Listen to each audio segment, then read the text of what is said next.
دیکھ شاداب تجھ کو اجازت نہیں، آ گئی موت اب تجھ کو مہلت نہیں، اپنی جنت کو بھی دیکھ پایا نہ تو، اپنی جنت کو بھی دیکھ پایا نہ تو، ایسی جنت بنانے سے کیا فائدہ جسم میٹی ہے۔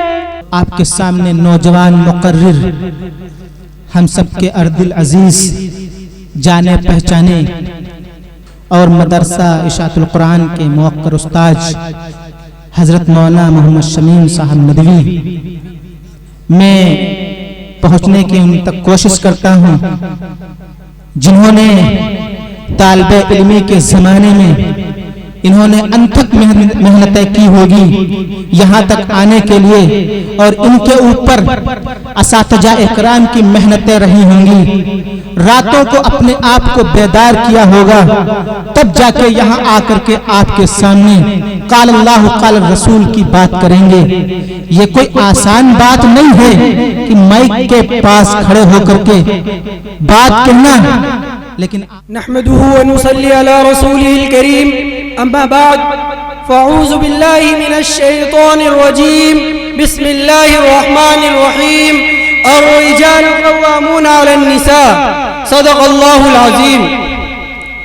حضرات محترم، بزرگان اکرام، نوجوانان اسلام، عزیزان گرامی، پردہ نشین عفت مائیں اور بہنیں، عمائدین شہر، سامعین عزام، آج جو حالات ہمارے سامنے ہیں اور جو معاشرے کی صحیح تصویر ہمارے سامنے آ رہی ہے، اسے دیکھ دیکھ کر، اسے پڑھ پڑھ کر ہمارے دلوں میں غم و علم کا ایک طوفان اٹھ رہا ہے کہ اے میرے مولا، ہم انسانیت کے چمن میں ہیں یا درندوں کے کسی جنگل میں ہم زندگی بسر کر رہے ہیں۔ ایک ایک لمحہ، ایک ایک گھنٹہ انسانیت اور شرافت کے ساتھ زندگی گزارنا مشکل ہو گیا۔ آج انسان سے ڈر رہا ہے، انسانیت کے نام سے خوف معلوم ہو رہا ہے۔ سمجھ میں نہیں آتا کہ انسان کی شکل میں یہ درندے کہاں سے آ گئے۔ انہوں نے شیطان کو بھی شرمندہ کر دیا۔ بزرگوں اور دوستوں، روزانہ ہم اخبار میں پڑھتے ہیں کہ آج فلانی جگہ پر ایک معصوم لڑکی کو زندہ جلا دیا گیا، آج فلانے مقام پر ایک نوجوان نے اپنی نو بیاہتی بیوی کو زندہ جلا دیا، آج فلانے جگہ پر ایک بھائی کی بہن کو زندہ جلا دیا گیا۔ آخر اس جلتی ہوئی تصویروں کو دیکھتے ہیں، ان رپورٹ کو پڑھتے ہیں تو دل یہ پوچھتا ہے کہ کیا جرم تھا اس کا، کیا گناہ تھے اس کے، کیا پاپ تھے اس کے، کس جرم کے بدلے میں ایک معصوم انسان کو زندہ جلایا گیا۔ آج کسی کی معصوم بیٹی پر پیٹرول چھڑکتے ہو، مٹی کے تیل چھڑکتے ہو اور آگ لگا دیتے ہو، تمہارے دلوں میں سوال نہیں اٹھتا کہ بتاؤ اس معصوم سی اور نازک سی زندگی نے وہ کون سا جرم کیا تھا جس کی سزا تمہاری عدالت نے اسے موت لکھ دیا۔ قرآن کریم نے کہا الرجال قوامون علی النساء، تمہاری حیثیت کیا ہے؟ تمہاری حیثیت قوام کی ہے، یعنی سردار کی ہے۔ تم پر لازم ہے کہ تم محنت سے کمائی کر کے حلال رزق کے ذریعے سے اپنی بیوی کے نان و نفقہ اور اپنے بچوں کی پرورش کرنا یہ تم پر فرض ہے۔ فرمایا اپنی بیوی کی عزت آبرو ناموز کی حفاظت کرنا یہ تم پر لازم ہے، کمانا یہ بیوی پر لازم نہیں ہے، شوہر کو دولت دینا یہ بیوی کی ذمہ داری نہیں ہے، بازاروں میں جانا، دکانوں پہ بیٹھنا، ریسپشن کو سنبھالنا یہ ذمہ داری عورتوں کی نہیں بلکہ مردوں کی ہے۔ تم دنیا سنبھال لو، عورتیں گھر کو سنبھال لیتی ہیں، تم زمانے سے لڑتے رہو، یہ عورتیں تمہارے گھر کو جنت بناتی رہتی ہیں۔ الرجال قوامون علی النساء، لیکن آج اس کے معنی بدل دیے گئے، آج اس کے جغرافیہ بدل دیے گئے، آج اس کا ترجمہ الٹا کر دیا گیا۔ جو لڑکا شادی کرتا ہے اس پر لازم ہے کہ وہ جس گھر سے اپنی بیوی کو لا رہا ہے اس کے ماں باپ کے غمگین اور دکھے دل کو کچھ سہارا کر کر آئے، کچھ پیسے، کچھ دولت دے لے کر آئے. اسی لیے اسلام نے فرمایا کہ تم پر مہر کا ادا کرنا واجب ہے. بغیر مہر کے نکاح نہیں ہوتا. تم اپنی دولت بیوی کے حوالے کرو. مگر یہ آج کے ڈاکو اور فقیر ہیں جو بیوی کے باپ سے مطالبہ کرتے ہیں کہ ہم بھکاری ہیں تمہارے در کے، اور تمہاری بیٹی کے ہم کتے اس وقت بنیں گے جب آپ ہمیں خرید لیں گے.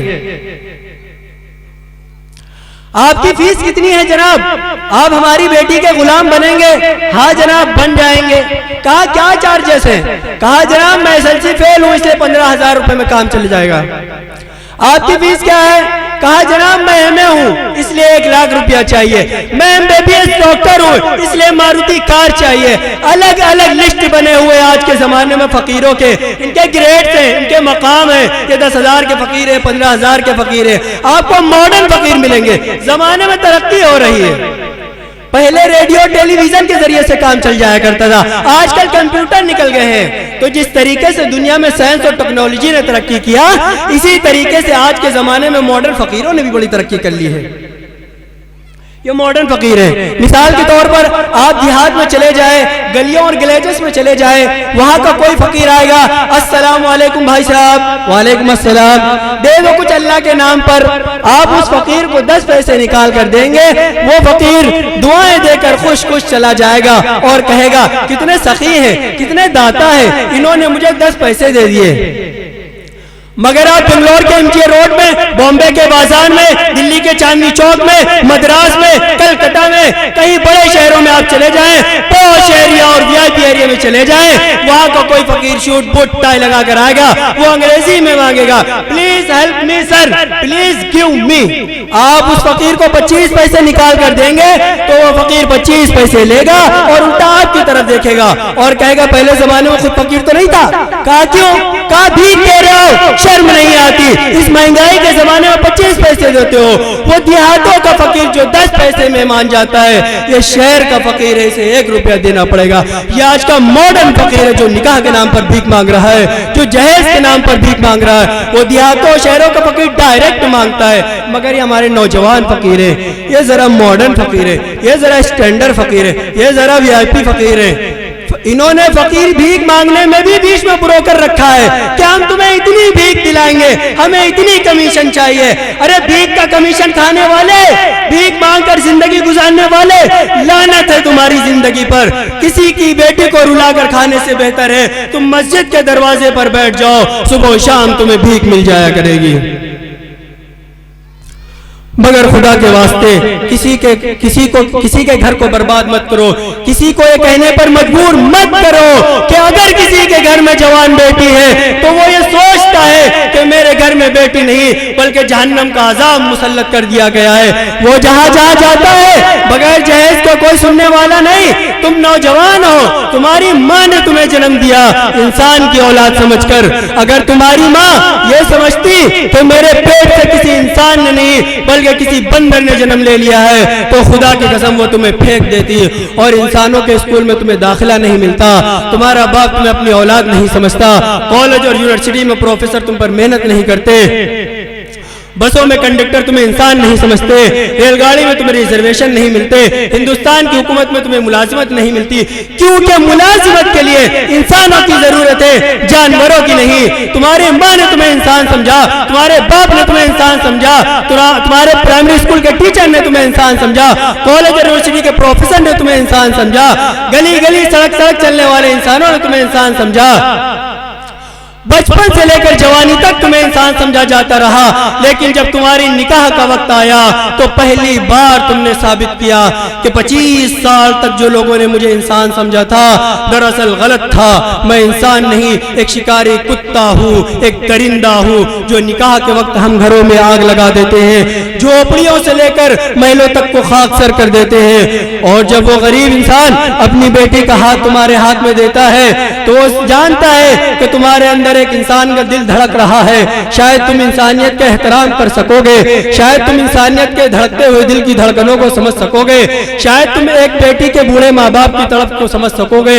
وہ تمہیں انسان سمجھتا ہے اور اپنا داماد سمجھتا ہے اور اپنی بیٹی کا ہاتھ تمہارے ہاتھ میں دے دیتا ہے، اور تم اس لڑکی پر ظلم و ستم اور جبر کے پہاڑ توڑتے ہو، اور جب اس سے مطالبہ کرتے ہو کہ تم اپنے گھر کو لوٹ کر میرے گھر کو بساؤ، اس بوڑھے کی کمائی سے من نوجوان کے سر پر تاج پہناؤ، تو بزرگوں اور دوستوں پہلی بار انسانیت کو احساس ہوتا ہے کہ انسانیت کی شکل میں کوئی درندہ تھا، انسانیت کی شکل میں کوئی شکاری کتا تھا، انسانیت کی شکل میں کوئی ڈاکو تھا جس کے ہاتھ میں ایک معصوم لڑکی کا ہاتھ دے دیا گیا۔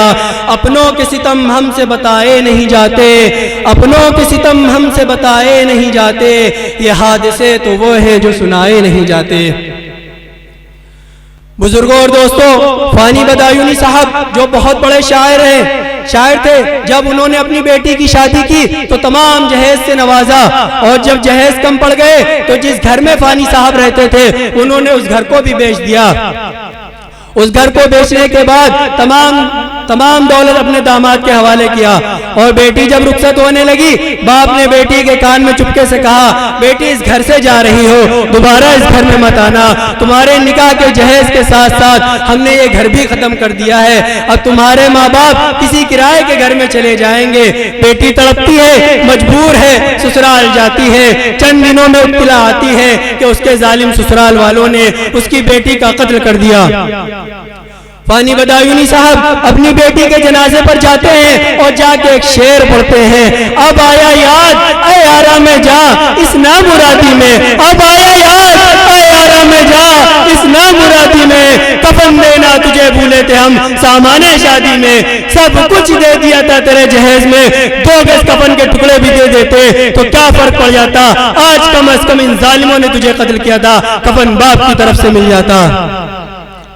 بزرگوں اور دوستوں، سینکڑوں نوجوان لڑکیاں روزانہ زندہ جلائی جا رہی ہیں، اور جلتی ہوئی لڑکیاں آج معاشرے کو یہ کہتی ہوئی جاتی ہیں کہ میں جل رہی ہوں، میں مر رہی ہوں، میں جا رہی ہوں، لیکن میرے بعد اپنی بہن بیٹیوں کی حفاظت کر لینا، مجھے تو نہ بچا سکے مگر یہ آگ اپنے گھر میں مت لگانا، کیونکہ یہ آگ لگ چکی ہے، چنگاری سے یہ شعلہ بن چکی ہے۔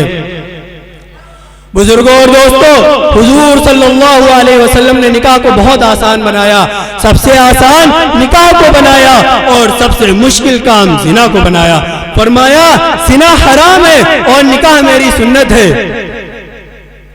جو انسان نکاح کرنا چاہے تو زیادہ مشکل کی بات نہیں ہے، اور جو انسان زنا کرنا چاہے اسلام نے اس کی ایسی دردناک، سختناک، عبرتناک، اذیتناک سزائیں مقرر کی ہیں کہ اگر ایک زانی کو سرے عام وہ سزا دے دی جائے تو اس سزا کو دیکھ کر دنیا کانپ اٹھے گی، دوسرے حیوان، دوسرے نوجوان اور دوسرے انسان کو کبھی زنا کرنے کا تصور تک نہیں ہوگا۔ لیکن معاشرے میں الٹا ہو گیا، زنا مشکل اور نکاح مشکل اور زنا آسان ہو گیا۔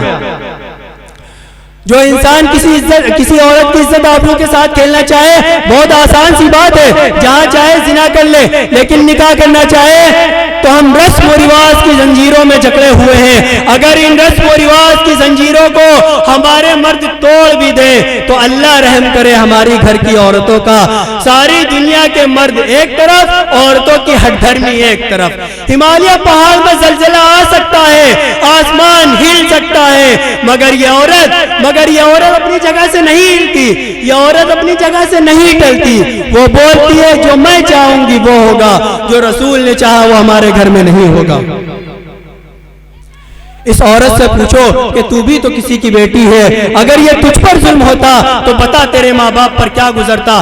آج تو عورت ہو کر دوسرے کی بیٹی کو ستا رہی ہے، آج تو عورت ہو کر دوسرے کی بہن پر ظلم ڈھا رہی ہے، کل اگر تیری بیٹی غیروں کے گھر گئی اور وہ ظلم تیری معصوم بیٹی پر ہوا تو بتا تیرے دل پر کیا گزرے گا، تیرے جگر پر کیا گزرے گا، تیرے دل و دماغ پر کیسے غم و المناک ماتم آئیں گے۔ بزرگوں اور دوستوں، ہر انسان کو اپنے اپنے اس واقعے کو سوچنا چاہیے۔ آج ہمارے رسم و رواج، دعوت کے طریقے، شہانہ جوڑے، یہ سب جب تک نہیں ہوں گے نکاح نہیں ہوگا۔ مالداروں کے چوچلے جن کے گھر میں حرام سے کمائی گئی دولت ہے، جب وہ اپنی بیٹی کا نکاح، اپنی بیٹی کی شادی کرتے ہیں تو اپنی حرام کی دولت سے انسانیت کا مذاق اڑاتے ہیں اور غریبوں کو کہتے ہیں کہ نکاح آسان نہیں ہے۔ ہماری مسجدوں میں نوجوان آ کر کہتے ہیں حضرت غضب ہو گیا، ہماری مائیں بہنیں غیروں کے ساتھ چلی گئی، کیوں نہیں جائیں گی؟ شرم کرو، حیا کرو، تمہارے ظلم نے ہماری عورتوں کو گھر سے نکلنے پر مجبور کیا ہے، تمہارے تشدد نے آج یہ مجبور کیا ہے۔ جب انسان پر غریبی آتی ہے، بھوک آتی ہے تو انسان کہاں سے کہاں پہنچ جاتا ہے۔ کانپتے ہونٹوں کی فریاد بھی بک جاتی ہے، کانپتے ہونٹوں کی فریاد بھی بک جاتی ہے، چادرے پیکرے اجداد بھی بک جاتے ہیں۔ تم تو دولت کے پجاری ہو، تمہیں کیا معلوم، فاقے پڑتے ہیں تو اولاد بھی بک جاتی ہے۔ بزرگوں اور دوستو، کسی غریب انسان سے پوچھو کہ غریبی میں سسکنے کا لطف کیا ہے، کسی بھوکے سے پوچھو کہ سوکھی روٹی کا مزہ کیا ہے، کسی سونے والے سے پوچھو کہ ٹوٹے گھاٹ کی قیمت کیا ہے، اور کسی پیاسے سے پوچھو کہ دھوبی کے گھاٹ کا مقام کیا ہے، اور کسی غریب ماں باپ سے پوچھو کہ اس کے گھر میں اس کے دل پر جو چٹان ہے اس کی حقیقت کیا ہے۔ حضور صلی اللہ علیہ وسلم نے نکاح کو بہت آسان فرمایا۔ صحابہ کرام رضوان اللہ تعالی علیہم اجمعین اگر نکاح کرنا چاہتے تو زیادہ مشکل کی بات نہیں تھی۔ ایک صحابی حضور صلی اللہ علیہ وسلم کی خدمت میں آتے ہیں، فرمایا یا رسول اللہ صلی اللہ علیہ وسلم میری بہن جوان ہے، نکاح کے لیے کسی لڑکے کا انتخاب فرما دیجئے۔ رسول اللہ صلی اللہ علیہ وسلم نے فرمایا کیا تمہیں بلال پسند ہے؟ وہ صحابی چپ چاپ لوٹ گئے کہ بلال پسند نہیں ہے، بلال کالے ہیں، کلوٹے ہیں، غلام ہیں، غریب ہیں، وہ لوٹ گئے، مطلب پسند نہیں ہے۔ دوبارہ آتے ہیں، فرمایا یا رسول اللہ صلی اللہ علیہ وسلم میری بہن جوان ہے، نکاح کے لیے کسی لڑکے کا انتخاب فرما دیجئے۔ فرمایا کیا تمہیں بلال پسند ہے؟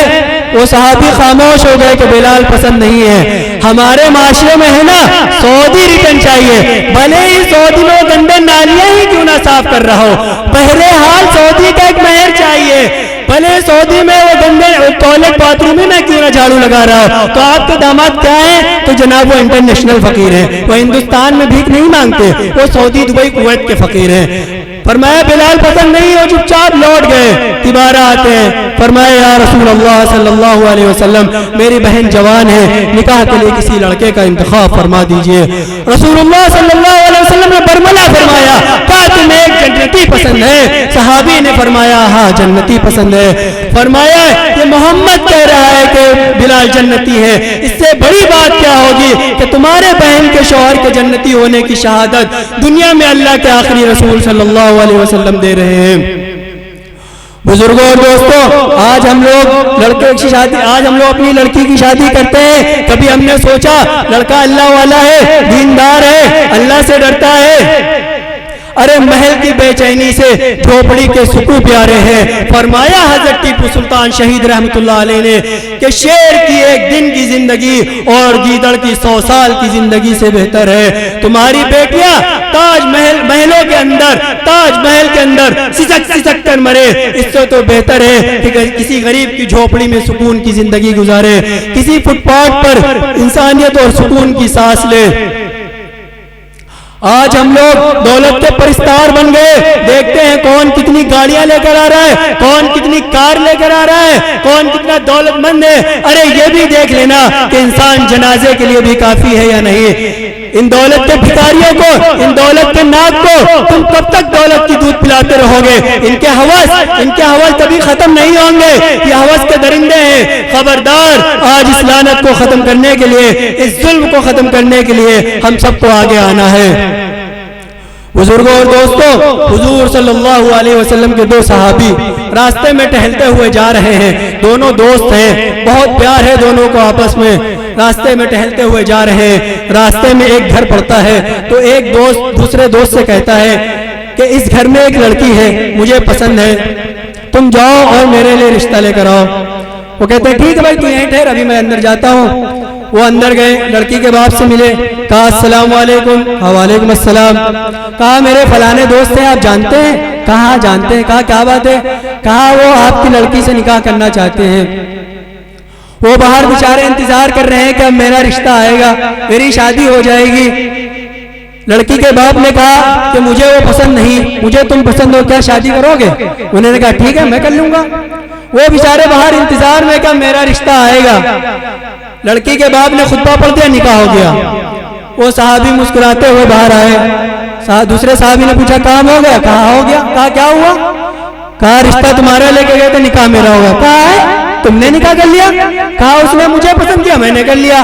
آج ہم لوگ ہوتے کیس کرتے, مقدمہ کرتے, مسجد کے بے نمازی صدر کو بلاتے, میٹنگ کر دو, کمیٹی کر دو, فیصلہ کر دو. لیکن وہ صحابی مسکراتے ہیں اور مسکرا کر مبارکباد دیتے ہیں, کہتے ہیں بارک اللہ لکا وبارک اللہ علیکا وجمع بینکما فی خیر. میرے دوست تمہاری تقدیر میں تھا, بیچ میں رکاوٹ میں بن گیا تھا, مجھے معاف کر دینا. دیکھا بزرگوں اور دوستوں, نکاح کتنا آسان ہے. لیکن آج ہم لوگ نکاح کرنا چاہیں تو 70 سال اس امید پہ گزر جاتے ہیں کہ کس گھر میں ڈاکہ ڈالیں.